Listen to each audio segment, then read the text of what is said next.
ভেবেছিলাম ২৪ ঘন্টার একটা ব্লগ বানাবো। আগের দিন রাত ১০টা থেকে পরদিন রাত ১০টা শুরুও করলাম সেইভাবে। কিন্তু আসলে কি সহজ পুরো ২৪ ঘন্টার সব কাজ ক্যামেরার মাধ্যমে তুলে ধরা? খুব একটা সহজ না।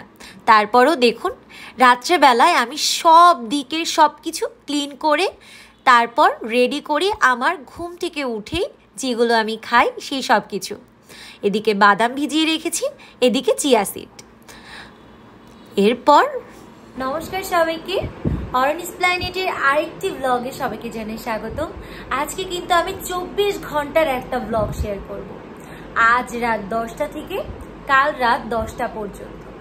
সো চলো দেখে নেওয়া যাক আমি কাল রাত ১০টা থেকে আজ রাত ১০টা পর্যন্ত কি কি করেছি। রাতে খাওয়া দাওয়া শেষ হয়ে গেলে আমি সব বাসন মুছে পুরো বাসার সেট আপ একদম গুছিয়ে তারপরে ঘুমাই। তা না হলে আমার খুব একটা ঘুম ভালো হয় না।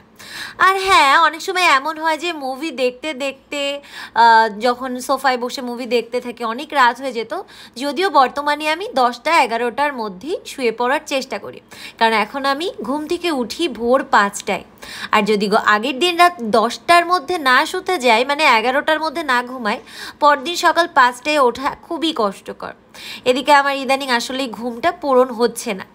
তো রাত্রে ঘুমানোর আগে এই যে প্রথমে আমি টোনার দিয়ে স্কিনটাকে ভালো করে ক্লিন করে দেন ময়শ্চারাইজড করি, তারপর একটু সিরাম ইউজ করি। কিছু জিনিস এর আগেও আমি অনেক ভিডিওতে অনেকবারই সবার সাথে এটা শেয়ার করেছি। সো ভালোভাবে স্কিন কেয়ার করে দেন রাত্রে ঘুমাতে যাব। আর হ্যাঁ, আমার স্কিনটা খুব একটা ভালো না, আর আমার ঠোঁটেও অনেক সমস্যা। সো মিনিসো থেকে কেনা এই লিপ গ্লোভসটা ইউজ করছি। তো সব কিছু গুছিয়ে টুছিয়ে তারপর শুতে চলে গেলাম। এখানে তো বই পড়তে বসি, আর টেবিল আবার সরিয়ে ফেলেছি। রাতের বেলায় একটু গাছগুলোকে দেখে নিই, আর আমার গাছের অবস্থাও খুব একটা ভালো নেই, একদমই যত্ন করতে পারছি না। তো এরপরে বাবা ভোলানাথের নাম করে তাকে স্মরণ করে তার কাছে মনের সব কাহিনী জানিয়ে তারপর একটা ঘুম দিই। এরপর দিন সকালবেলায় ওঠার পরে কি সুন্দর একটা সকাল, চারিদিকে অনেক এলোমেলো অগোছালো অনেক কিছু। তো আমার এই রুমটাতে জামা কাপড় শুকিয়ে গেলে আমার হাজবেন্ড রেখে দেয়, এরপরে আমি ভাঁজ করে ফেলি। তো এগুলো ভাঁজ করে রেখে তারপরে আমি রেয়াজ করতে বসলাম। আর এখন প্রত্যেক দিন সকালে রেয়াজ করি, কারণ কারণ কারণ জানতে পারবেন আর কিছুদিনের মধ্যে। তো এই তো সকালে রান্নাঘরে এসে চিয়া সিড ভিজানো, এর মধ্যে একটু লেবুর রস দেব, লেবুর রসটা দিয়ে ভালো করে সুন্দর করে মিশিয়ে খেয়ে নেব। আর বাদাম খাই। সো এই যে আমি গুলিয়ে নিচ্ছি। আর আজ সকালে খাবো হচ্ছে থাই স্যুপ। সো পুতুলগুলাকে একটু ভালো করে গুছিয়ে টুছিয়ে রাখি, এরপরে রেয়াজ করতে বসবো। এবার ও অনেক রকম রেয়াজ করি, আমার শাশুড়ি মা শিখিয়ে দিয়েছে। আর আসলে অনেক বছর ধরে রেয়াজ না করতে করতে গলার অবস্থাও খুব খারাপ। আমি আসলে এমনি গান গাই, খুব ভালো গান না গাইলেও গান গাইতে ভালো লাগে। তো সকালবেলায় আমি ডিটক্স টি খাই, আবার এটা আপনাদের সাথে অনেকবার শেয়ার করেছি, আর এই সেট আপটা নতুন করে করেছি। তো এরপরে স্যুপ বানাতে চলে গেলাম, ম্যাগি থাই স্যুপ। এর রেসিপিও আগে আমি শেয়ার করে ফেলেছি, এটা অনেক মজা খেতে, সব কিছুই কেনা। তো থাই স্যুপ, সাথে একটু নুডলস, আর সাথে একটু টেস্ট মেকার। তো সব কিছু দিয়ে আমি একবারে সুপি নুডলস বানিয়ে ফেলেছিলাম। তো এটা খাওয়া শেষ করে দেন আমি আবার ডিম সিদ্ধ করলাম, আর হচ্ছে ডিম সিদ্ধ বলে দিয়েছি কীভাবে করি। তো এদিকে দুপুরে ছিল খাসির মাংস আর উচ্ছে করলা ভাজি, করলা আলু ভাজি। আসলে করলা আর আলু এক, করলার উচ্ছে এক হয়ে যায়, আসলে উচ্ছে বলা না উস্তে বলা আমার স্বভাব।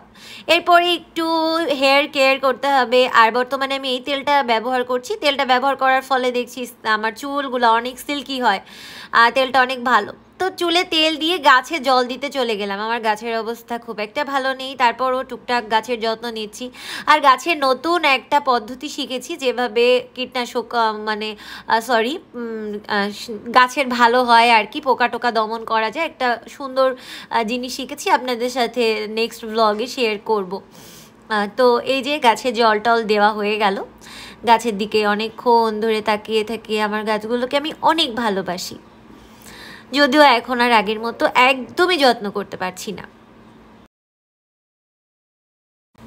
এরপর ঘর ঝাড়ু দিলাম, তারপর ঘরটা পরিষ্কার করলাম, ঘর মুছলাম, সব দিক চারিদিক একদম পরিষ্কার পরিচ্ছন্ন করে দেন যাই আমি স্নানে। স্নান করে এসে পূজা দিয়ে তারপরে হচ্ছে দুপুরে লাঞ্চ করি।